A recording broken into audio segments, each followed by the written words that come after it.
श्री गुजरात राज्य गौशाला પાંજરાપોળ संघ द्वारा सूरत कलेक्टर ने आवेदनपत्र आपी मुख्यमंत्री गौमाता पोषण योजना वर्ष 2023-2024 सहाय चूकववा मांग करी हती। जो कि संस्थाओनी जमीन मालिकीना महसूली वांधाजनक होवाथी माहिती बहार आवी हती।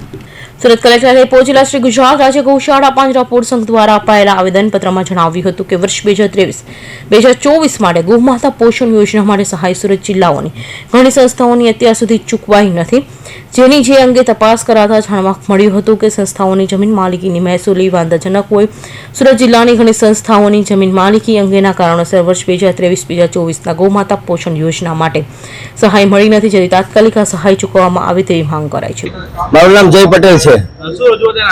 આજે અમે કલેક્ટર સાહેબને રજૂઆત કરવા આવેલા હતા કે ગયા વર્ષે મુખ્યમંત્રી ગૌમાતા પોષણ યોજના હેઠળ મુખ્યમંત્રી સાહેબે 500 કરોડની ગ્રાન્ટ રિલીઝ કરેલી। એ ગ્રાન્ટમાં એ સમયે એવો કાયદો હતો, માલિકીની જમીનના ને એવા બધા કન્ડિશનો હતી। ત્યારબાદ બધા ગૌસેવકોની અને પાંજરાપોળના ટ્રસ્ટીઓની બધાની રજૂઆત સાંભળીને સરકારશ્રીએ કાયદો રદ કરે, એ કન્ડિશન રદ કરેલી કે માલિકીની જમીનની જરૂર નથી। તો એ સમયે અમુક ગૌશાળાઓને એ ગ્રાન્ટ મળેલી, પણ આ વર્ષે એ કન્ડિશન રદ થઈ છે। છતાં બી એ કન્ડિશનને ધ્યાનમાં રાખીને સુરત જિલ્લાની ઘણી બધી ગૌશાળાઓને એ ગ્રાન્ટ મળી નથી। એટલા માટે કલેક્ટર સાહેબને રજૂઆત કરવા આવેલા હતા કે અમને બધી ગૌશાળાઓને એ ગ્રાન્ટ મળવી જોઈએ।